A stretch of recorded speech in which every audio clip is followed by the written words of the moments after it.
आज मैं आप लोगों को वर्णों का उच्चारण स्थान, वर्णों के उच्चारण का स्थान, इसके बारे में पढ़ाऊंगी।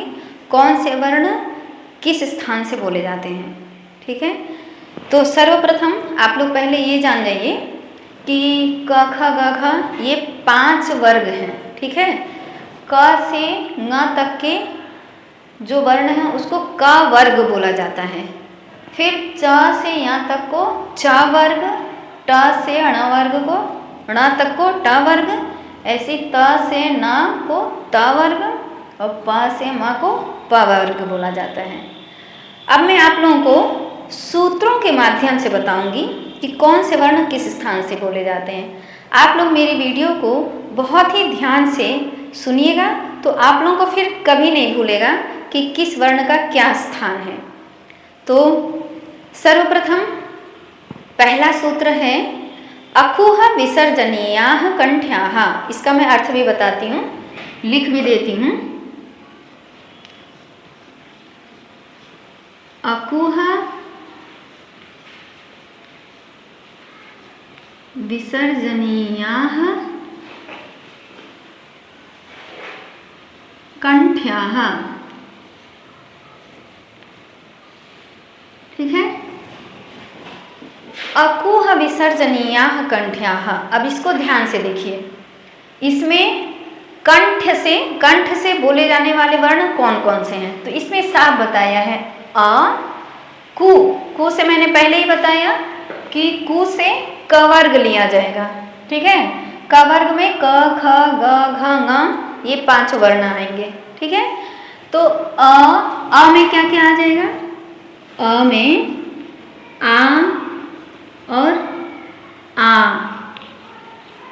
मतलब ह्रस्व दीर्घ प्लुत, ये तीनों वर्ण आ जाएंगे, ठीक है। और फिर कु से क वर्ग क ख ग घ ङ और ह और विसर्जनीय, ये 4 वर्ण जो हैं वो कंठ से बोले जाते हैं, ठीक है। अकुह विसर्जनीयाः कंठ्याः, ये 4 वर्ण कंठ से बोले जाते हैं। फिर दूसरा सूत्र है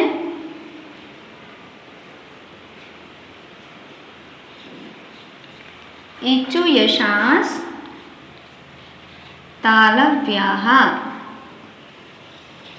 क्या है, इचु यशास् तालव्याः, ठीक है। ई में मैंने जैसे अ में तीनों स्वर लिया जाता है ह्रस्व दीर्घ प्लुत, ऐसे ही ई से भी तीनों स्वर लिया जाएगा। ई, फिर ई, फिर ई, ह्रस्व दीर्घ प्लुत, ये तीनों स्वर ई से हो जाएंगे। और फिर चू मतलब च वर्ग, मतलब च छ ज झ य, ये 5 वर्ण। फिर य और ये श, ई चू य श, इनका उच्चारण स्थान क्या है, तालु से बोला जाता है। इचु यशास् तालव्याः। ई मतलब ई ह्रस्व दीर्घ प्लुत, और चू से च वर्ग च छ ज झ य और श, ये तालु से बोले जाने वाले वर्ण हैं। तीसरा सूत्र है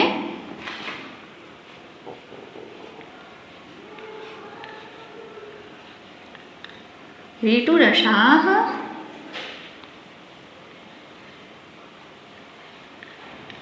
मूर्धन्याः। तीसरा है ऋटुरसाः मूर्धन्याः। रि से ये तीनों लिए जाएंगे ह्रस्व दीर्घ और प्लुत। प्लुत का ये जो ऐसे लिखते हैं ना, ये प्लुत का चिन्ह है। ये प्लुत जो है अक्सर ग्रंथों में ही मिलते हैं, इनका चिन्ह ग्रंथों में ही मिलता है। तो री से री ह्रस्व दीर्घ प्लुत, और फिर टू से ट वर्ग में ट ठ ड ढ ण, ये जो 5 हैं वो ट वर्ग में जो आते हैं। और र और श मूर्धन्य श, इनको मूर्धा से बोले जाते हैं। मूर्धा जो तालु के पीछे है, जो गले के ऊपर है, उसे मूर्धा कहा जाता है। तो ऋटुरसाः मूर्धन्याः, री टू से ट वर्ग र श, इन वर्णों का उच्चारण स्थान मूर्धा है, इनको मूर्धा से बोला जाता है, ठीक है। चौथा सूत्र है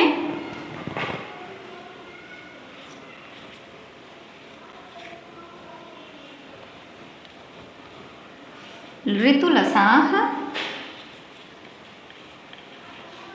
दन्त्याः।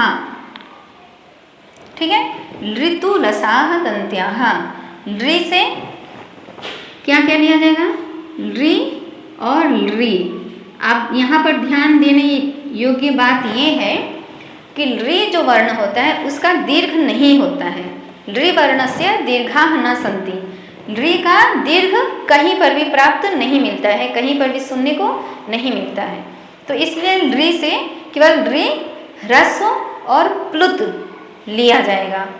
और फिर उसके बाद तू से तवर्ग, त, थ, द, थ, न, और फिर ल और स। ऋ, तू, ल, स।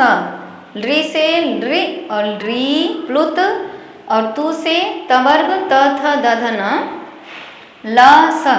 इनके उच्चारण का स्थान दंत, दंत अर्थात दांत से बोला जाता है। ठीक है, ऋतुलसाः, इनके उच्चारण स्थान दंत्याः, दंत से अर्थात दांत से इनका उच्चारण स्थान है। ये समझ में आ गया। अब पांचवा सूत्र है उपपदमानीयाः ओष्ठ्याः।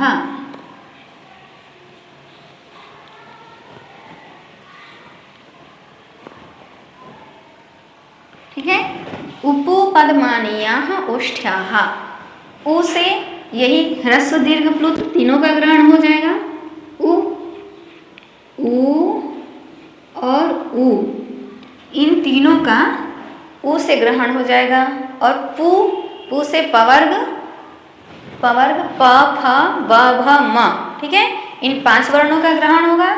और उपदमानीय, उपदमानीय भी जो स्वर होता है वो भी ग्रंथों में ही देखने को मिलता है। ठीक है, तो इनके उच्चारण का स्थान ओष्ठ, ओष्ठ मतलब होठ से बोला जाता है। ठीक है, इनका उच्चारण स्थान क्या है?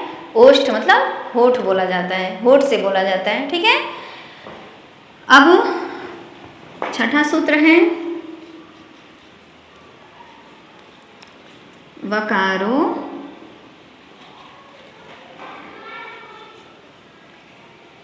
दंत्योष्ठ्यः। जो व है, व वर्ण, इसका उच्चारण स्थान दांत और होठ से है बोला जाता है। ठीक है, वकार का उच्चारण स्थान क्या है? दंत्योष्ठ, दांत और होठ से। जैसे बोलिए व, दांत और होठ दोनों लग रहा है, केवल दांत से और केवल होठ से नहीं बोला जा सकता है। ठीक है, अब अगला सूत्र है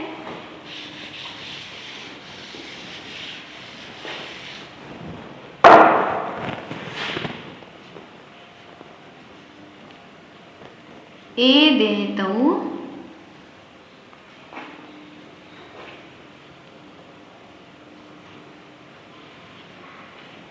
कंठ्य तालव्यौ।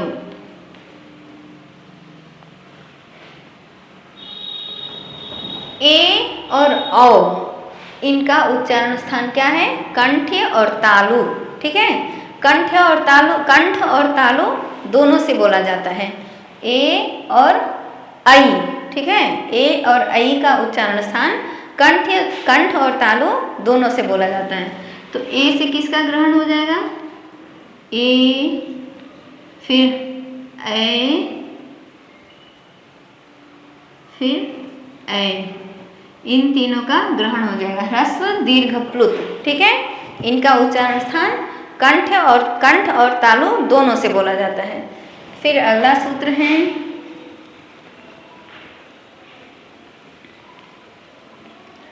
ओदौतौ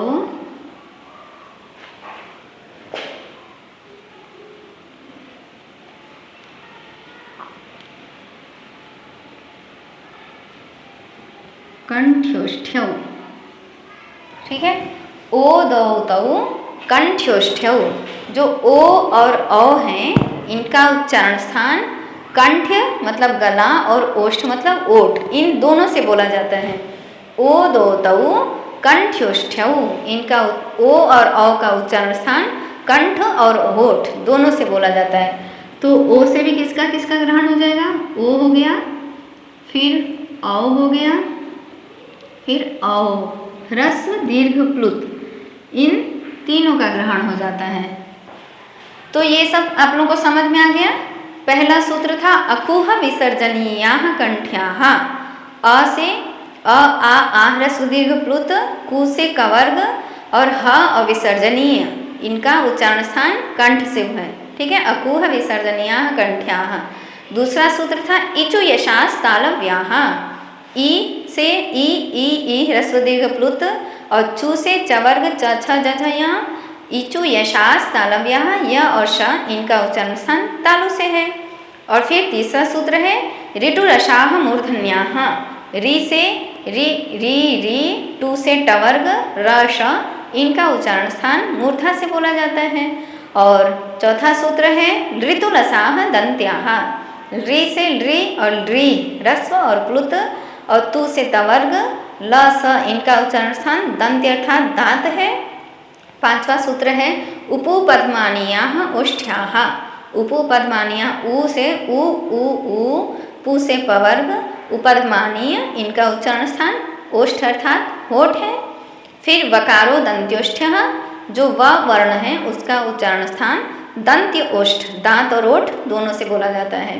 फिर अगला सूत्र था ए देतौ कंठ तालव्यौ, ए और ए इनका उच्चारण स्थान कंठ तालु दोनों है। ठीक है, और फिर अगला सूत्र है ओ दोतौ कंठ्योष्ठ्यौ, ओ और औ इनका उच्चारण स्थान कंठ ओष्ठ मतलब गला और ओठ दोनों से बोला जाता है। तो आप लोगों को ये सूत्र यदि अच्छे से समझ में आ गया होगा तो आप लोगों को यह कभी नहीं भूलेगा कि इनका उच्चारण स्थान क्या है। आशा है आप लोगों को यह अच्छे से समझ में आ गया होगा। और आपको मेरी वीडियो अच्छी लगी हो तो लाइक करें, सब्सक्राइब करें और शेयर करें।